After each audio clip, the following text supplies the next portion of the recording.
Hello दोस्तों, स्वागत है आप सबका मेरे चैनल किस्से कहानियाँ बयान कही में। मैं फिर आई हूँ आपके लिए एक नई कहानी लेकर। तो शुरू करती हूँ आज की कहानी।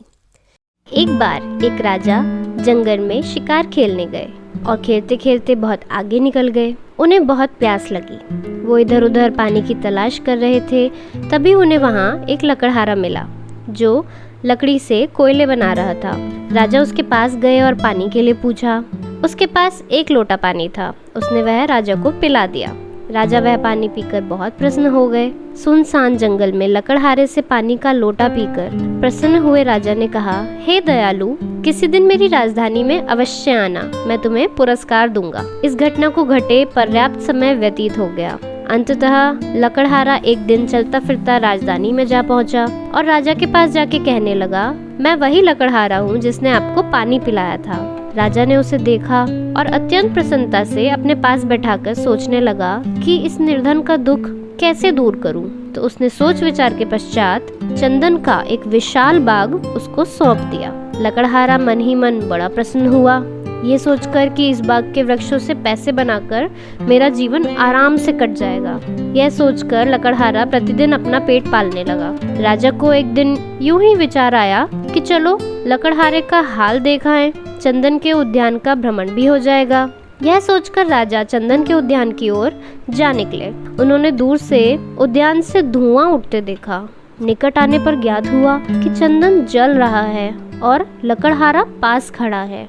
दूर से राजा को आते देखकर लकड़हारा उनके स्वागत के लिए आगे बढ़ा। राजा ने आते ही कहा, भले आदमी, ये तूने क्या किया? लकड़हारा बोला, आपकी कृपा से इतना समय आराम से कट गया। आपने यह उद्यान देकर मेरा बड़ा कल्याण किया।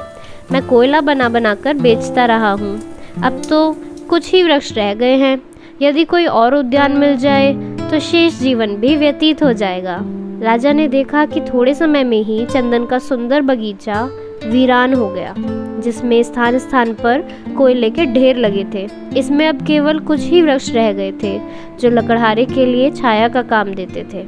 राजा बहुत निराश हुए और सोच में पड़ गए। फिर राजा ने लकड़हारे से कहा, अच्छा, मैं यहीं खड़ा हूँ, तुम कोयला नहीं, इस पेड़ की लकड़ी को ले जाकर बाजार में बेच आओ। लकड़हारे ने लगभग 2 मीटर की लकड़ी उठाई और बाजार में ले गया। लोग लकड़हारे के पास अच्छे चंदन को देखकर दौड़े और अंततः उसे 300 रुपए मिल गए, जो कोयले से हुई कमाई के 3 गुना ज्यादा थे। लकड़हारा पैसे लेकर रोता हुआ राजा के पास आया और जोर जोर से रोता हुआ बोला, मैं कितना भाग्यहीन हूँ। उसे पछतावा हुआ कि कैसे उसने अमूल्य वस्तु को अपनी अज्ञानता के कारण खो दिया। राजा ने उसे सांत्वना दिया और अपना कार्य फिर से शुरू करने हेतु प्रोत्साहित किया। इस कहानी में चंदन का बाग हमारा शरीर और हमारी एक एक श्वास चंदन का वृक्ष है। क्या हमारा जीवन चंदन की तरह महक रहा है, या हम भी उस लकड़हारे की तरह चंदन रूपी जीवन के एक एक पल को राग, द्वेष और मोह की अग्नि में जलाकर कोयला बना रहे हैं? अज्ञान का मतलब ज्ञान या समझ का ना होना नहीं है, बल्कि इसका मतलब होता है ज्ञान के उद्देश्य का पता ही ना होना।